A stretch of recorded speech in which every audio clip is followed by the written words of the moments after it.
नमस्कार मेरे प्यारे दोस्तों, मैं हूं आपका होस्ट शेफ धीरज। आज इस वीडियो में हम लोग बात करने वाले हैं सैंडविच शॉप के बारे में। इस वीडियो के अंदर हम लोग ब्रेक डाउन करने वाले हैं पूरे के पूरे जो बिजनेस मॉडल को फ्रॉम प्लानिंग टू एग्जीक्यूशन। साथ साथ हम लोग कई सारी टिप्स भी आप लोगों को देने वाले हैं ताकि इस कॉम्पिटिटिव माहौल के अंदर भी आप लोग अपनी जो सैंडविच शॉप को दूसरों से अलग कर पाएं, क्योंकि जब तक आप दूसरों से अलग नहीं होंगे, सेम ही तरीके का माल आप बेचेंगे तो आप लोग कभी भी आगे नहीं बढ़ पाएंगे। अब जब भी हम लोग अपनी एक सैंडविच शॉप स्टार्ट करते हैं तो सबसे पहले मन में यही आता है कि भाई मैं सैंडविच शॉप ही क्यों स्टार्ट करूं। यहां पे कुछ मैं रीजंस आपको देना चाहूंगा, जैसे कि यहां पे जो सबसे पहले होता है वो है हमारी लो कॉस्ट। अगर कंपेयर करेंगे हम लोग दूसरे कॉन्सेप्ट से या एक प्रॉपर रेस्टोरेंट से, तो यहां पे जो कॉस्ट होती है वो कम होती है, क्योंकि यहां पे जो आपको स्पेस की रिक्वायरमेंट है वो भी कम है, इक्विपमेंट भी आपके कम लगने वाले हैं, मैन पावर भी आपकी कम लगेगी।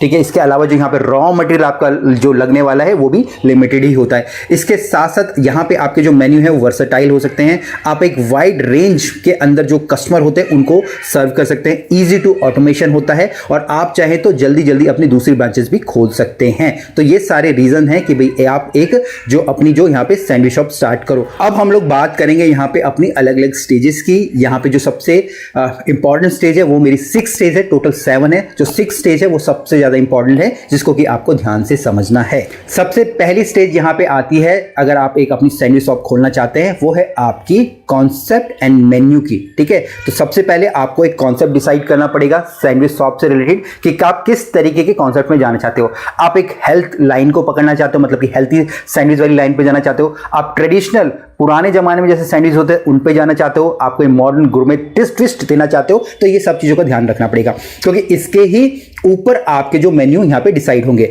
अब मेन्यूज आपके फिर से ट्रेडिशन हो सकते हैं, आप एक इंडियन टच पे जा सकते हैं, आप एक कॉन्टिनेंटल टच पे जा सकते हैं, आप मैक्सिकन टच पे जा सकते हैं। वो डिपेंड करता है कि आप किस तरीके की चीजें वहां पे करना चाहते हैं। साथ साथ आपको यहां ये भी डिसाइड करना पड़ेगा कि या सिर्फ मुझे सिर्फ सैंडविच ही सेल करने हैं, या थोड़ा सा और आगे बढ़कर आपको ये डिसाइड करना पड़ेगा कि आपको सिर्फ सैंडविच पे जाना है, या फिर आपको और भी कई चीजें इंक्लूड करनी है। जैसे कि आप एक मेन्यू के अंदर अपनी साइडिंग्स भी ऐड कर सकते हैं, जैसे कि आपके सैलेड्स हो गए, कोई ड्रिंक्स हो गया। ठीक है, साथ साथ यहां पे आप लोग अपने एक मील, कंप्लीट मील भी आप लोग बना सकते हैं। टोटली डिपेंड करेगा आपके कॉन्सेप्ट्स के ऊपर और उसके बाद आपके मेन्यू के ऊपर। आप यहां चाहें तो आपने जो हॉट और कोल्ड सैंडविच भी सेल कर सकते हैं। तो सबसे पहला यहां पे जो स्टेज है वो है हमारी प्लानिंग की। अब बारी आती है स्टेज 2 की, जो कि है लोकेशन लोकेशन लोकेशन। और सैंडविच शॉप के लिए लोकेशन बहुत ही ज्यादा इंपॉर्टेंट है।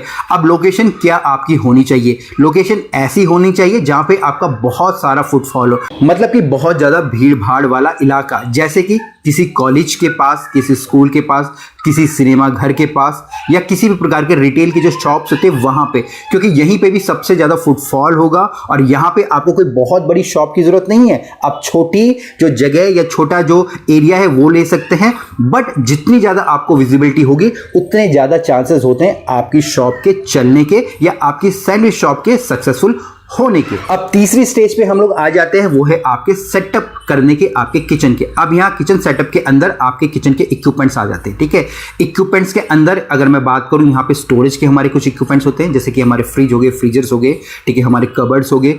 कुकिंग के इक्विपमेंट की बात करें तो हमारे यहाँ पे हॉट प्लेट्स होती हैं, या फिर आप रेंजेस ले सकते हो, सैंडविच के ग्रिलर होते हैं, सैलामेंडर्स हमारे होते हैं, और हमारे डीप फ्राई। तो ये बेसिक इक्विपमेंट ही आपको यहाँ पे लगने वाले हैं। इसके साथ साथ आपको थोड़ा इलेक्ट्रिक प्लम्बिंग का काम भी कराना पड़ेगा और थोड़ा बाहर की तरफ इंटीरियर का काम भी करना पड़ेगा। अगर ओवरऑल मैं बात करूं तो ज्यादा पैसा आपका यहां लगने नहीं वाला है, बट यहां पे आपको अपने किचन के लेआउट इस प्रकार से बनाने हैं ताकि वहां पे चीजें ऑटोमेट हो, क्योंकि यहां पे जो खाना हम लोग सर्व करने वाले हैं वो है ग्रैब एंड गो। आपको जल्दी से जल्दी आपको कस्टमर तक अपने सैंडविच को पहुंचाना है, तो किचन के लेआउट्स और किचन का सेटअप सबसे ज्यादा इंपॉर्टेंट यहां पे होता है। अब 4th स्टेज पे हम लोग आगे हैं, वो है आपके कंपनी के रजिस्ट्रेशन पे और आपके पूरे के पूरे ब्रांड के ऊपर। अब यहाँ पे आपको अपने लोगोस क्रिएट करवाने होंगे, आपके सोशल मीडिया के पेजेस होंगे, आपको आपकी कंपनी रजिस्ट्रेशन करवानी होगी।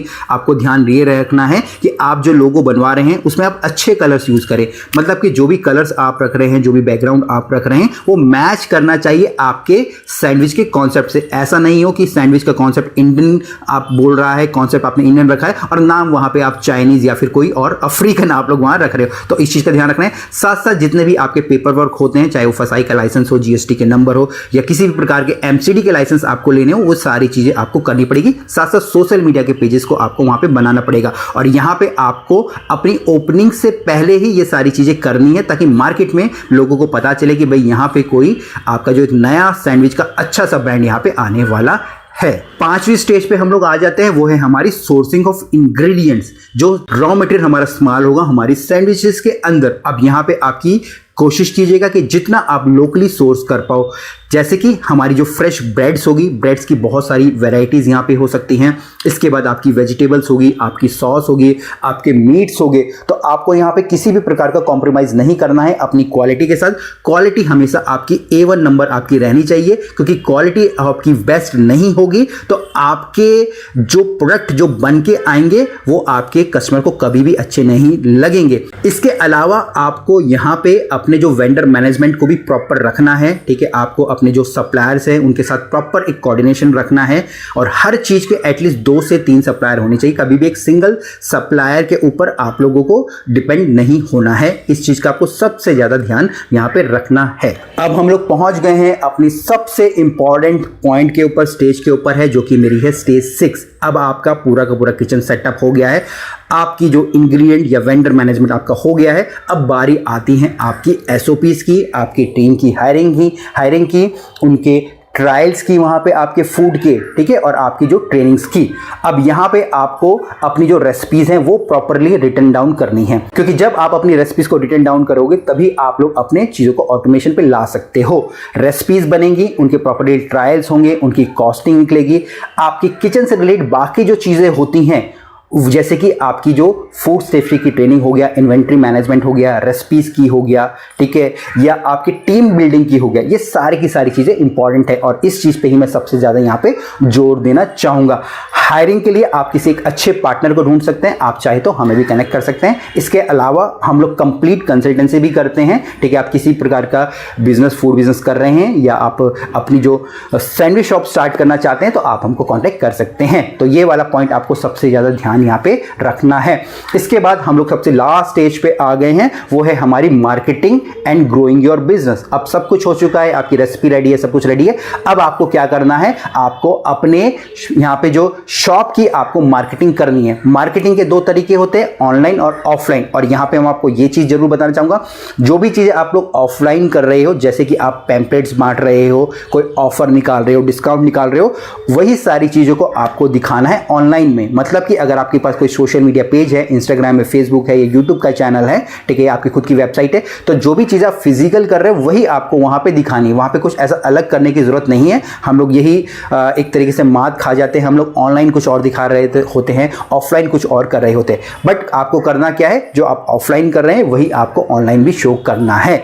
तो ये कंप्लीट मैंने आपको 7 स्टेज बता दिए, स्ट्रेटजीज बता दिए, साथ साथ बहुत सारी टिप्स भी आप लोगों को मैंने दे दी है कि अगर आप एक सैंडविच शॉप स्टार्ट करना चाहते हो तो क्या रीजन होने चाहिए और किस प्रकार से आप एक सक्सेसफुल अपनी जो शॉप को स्टार्ट कर पाओगे। होपफुली आप लोगों को वीडियो अच्छी लगी होगी, नीचे कमेंट करके बताइएगा, या किसी और प्रकार के फूड बिजनेस के आप जानना चाहते हैं तो हमको नीचे कांटेक्ट कर सकते हैं, या फिर अपनी जो फूड बिजनेस की कंसल्टेंसी के लिए भी हमसे कनेक्ट कर सकते हैं। फिर मिलेंगे एक नए वीडियो में, तब तक के लिए जय हिंद।